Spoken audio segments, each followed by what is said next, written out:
Tere tulemast Rahvusooper Estonia muusikatundi.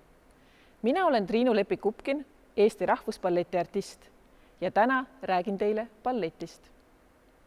Kui ma ütlen sõna ballett, siis tõenäoliselt kangastub teie silme ette graatsiline varvastel tippiv naistantsija. Baleriini sümboliks on tõepoolest varvaskingad ja ilusaid graatsilisi treenitud jalgu demonstreeriv tüllist seelik. Aga miks varvastel üldse tantsitakse? Ja kust on tulnud see tüllist seelik? Balletietendused said meile tuttava kuju juba 200 aastat tagasi. Ja juba nii ammu loodud balletietendusi võib siiamaani näha teatrite mängukavades. Ka Estonia teatris mängitakse balletti Giselle, mille esmaesitus toimus 1841. aastal. Tagantjärgi nimetatakse neid 19. sajandi esimesel poolel loodud ballette romantilisteks ja balleti arengukese oli toona Pariisis. Romantilised balletid olid alati kahevaatuselised. Esimene vaatus toimus reaalses maailmas, teise vaatuse tegevus toimus aga alati ebareaalses maailmas. Oli see siis surnute riik või haldjatega mets, igatahes tantsisid selles teises vaatuses ebareaalsed tegelased. Ja selle ebareaalsuse saavutamiseks leiutati varvaskingad.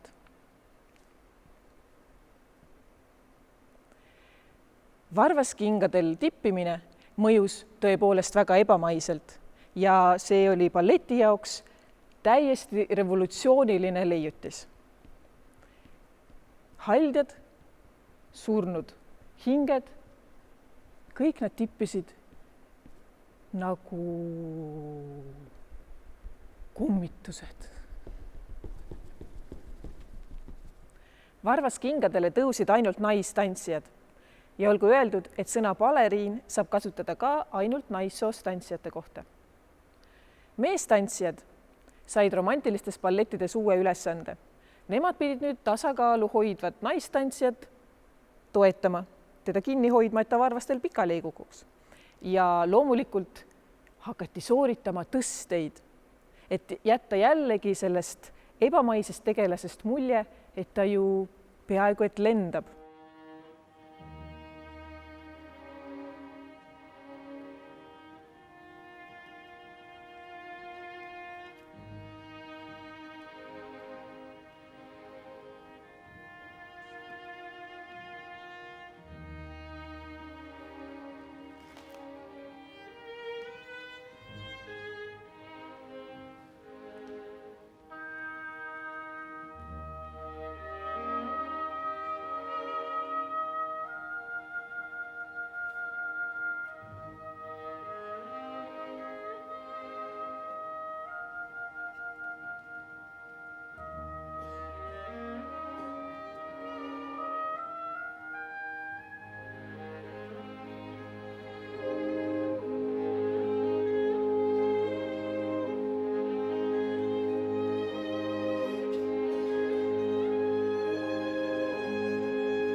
Kohandada tuli ka naiste esinemiskostüümi.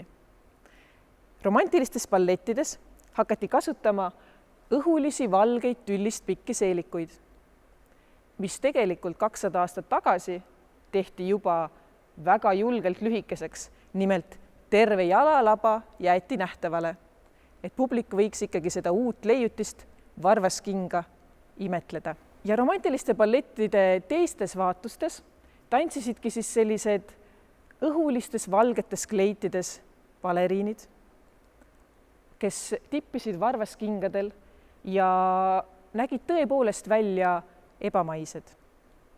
Just kostüümide valge värvi tõttu hakati neid teisi vaatusi nimetama valgeteks vaatusteks.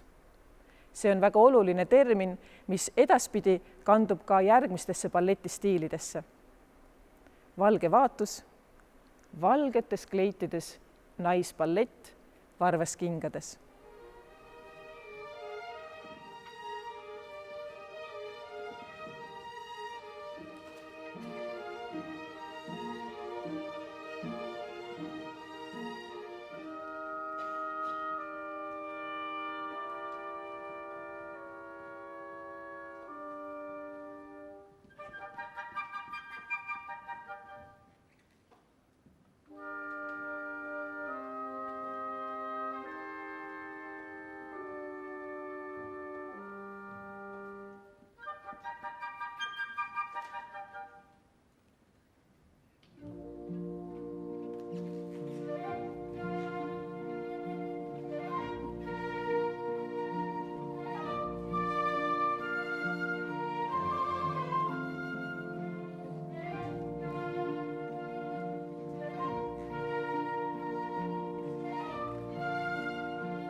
150 aastat tagasi hakkasid puhuma uued tuuled ja Venemaal asuti looma uues stiilis ballette, mida me täna nimetame klassikalisteks ballettideks. Varvastants oli vahepeal jõudsasti arenenud ja baleriinid tahtsid näidata, kui osavad nende jalakesed ikka nüüd on. Sellepärast tõusis seeliku kõrgus aina kõrgemale, kuni lõpuks aeti seelikule rõngas sisse, et see seisaks põrandaga paralleelselt püsti. Nii oligi leiutatud klassikaline tülle. See tüllist seelik, mis niimoodi püsti seisab. Te olete võib-olla kuulnud sellist sõna nagu tütü või patška. Need on mõlemad võõrkeelsest laenutatud sõnad ja eesti keeles on selle seeliku nimi tülle. Nagu te näete, jätab tülle terves ulatuses jalad näha. Ja tülle kandmine esitab väljakutse ka elukutselisele tantsijale, sest peita ei ole mitte midagi mitte kuhugi. Lihtsalt niisama selle seelikuga seista ei sobi. Alati peab valima, millise nurgaga sa seisad publiku poole. Alati peavad olema siirutatud põlved ja labajalad ja tuleb üldse olla igatemoodi väga-väga tähelepanelik ja pinges ning hoitud. Klassikalised balletid olid 4- või 5-vaatuselised vägevad mammutetendused.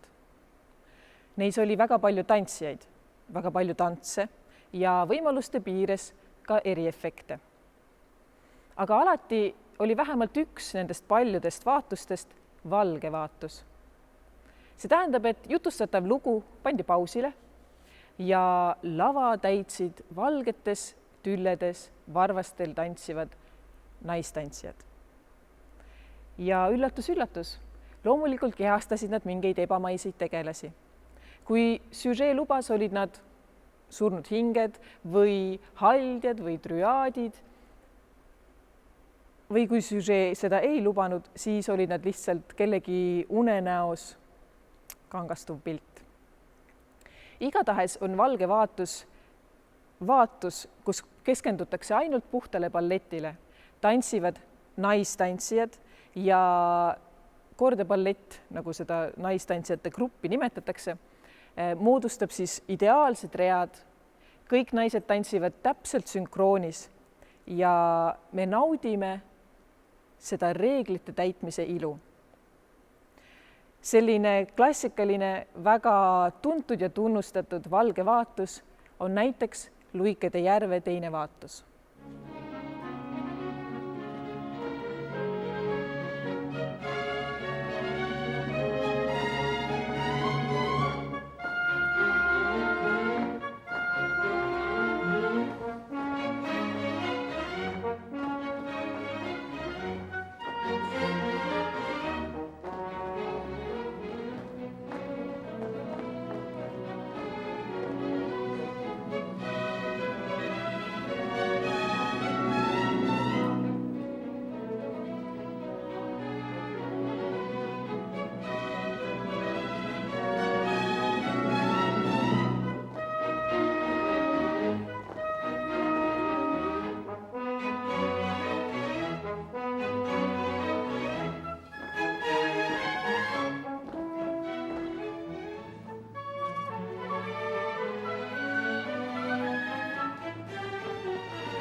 Nagu olete juba aru saanud, tantsitakse meie teatris väga vanu ballette.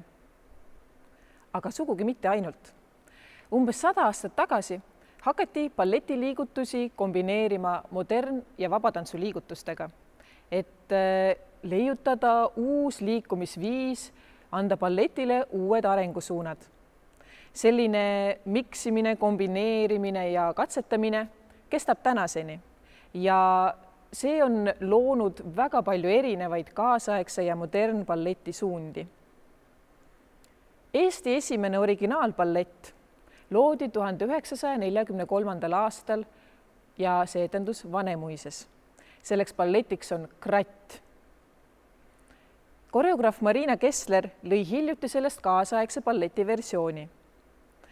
Ka kaasaegses balletis kasutatakse tihti varvaskingi, nii ka Marina Kessleri Kratis. Kuid tüllet me enam ei kohta, sest klassikaline tülle on ikkagi klassikalise balleti pärisosa.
Nüüd ma asun meie kõige suuremas balletisaalis ja minu ees on hunnik varvaskingi.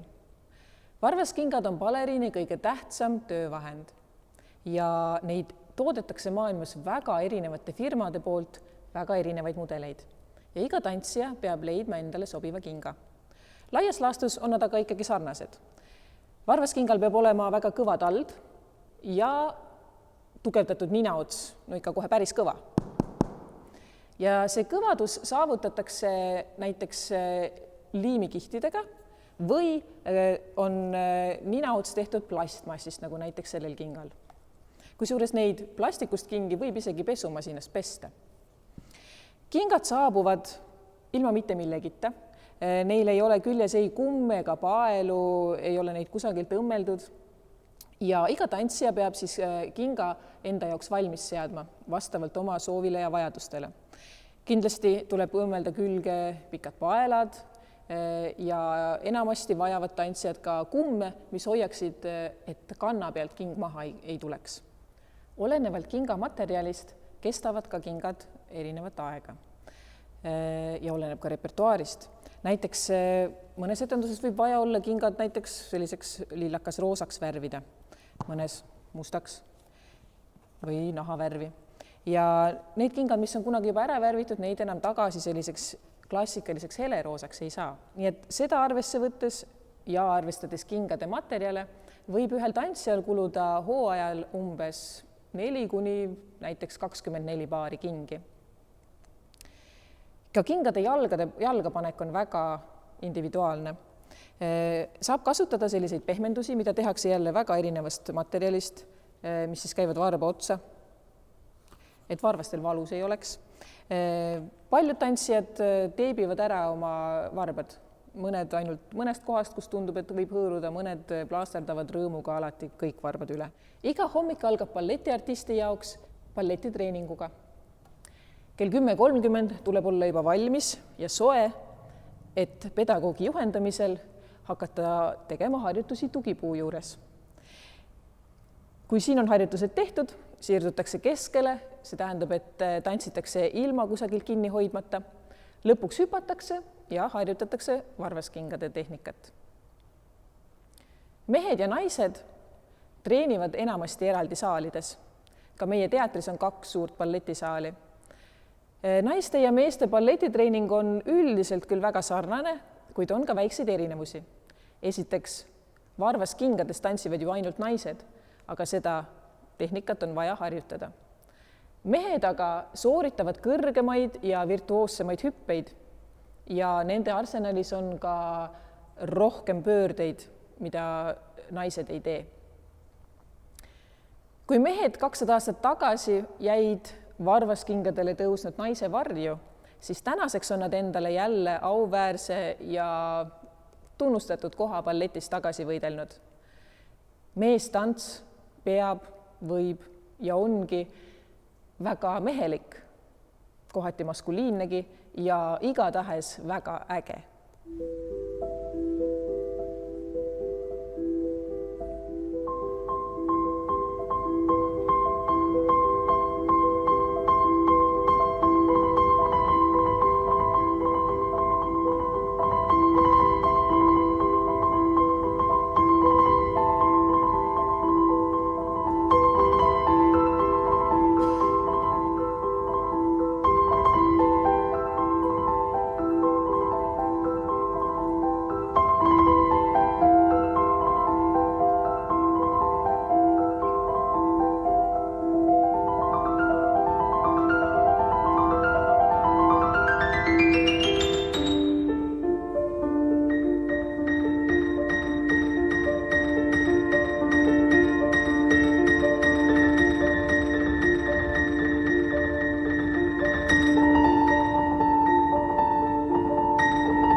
Pärast balletitreeningu lõppu algavad proovid.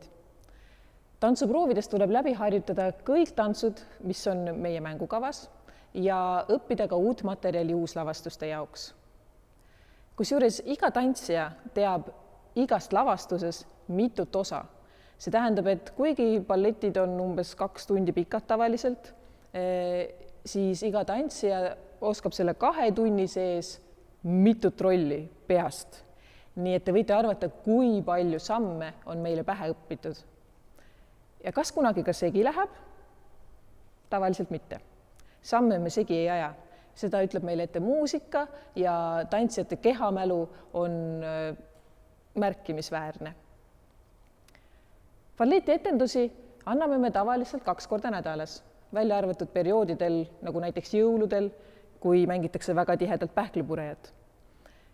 Ja see tähendab, et 2 korda nädalas saame me proovidest varem lahti lõuna ajal ja tuleme õhtul teatrisse tagasi, et ennast etenduseks ette valmistada.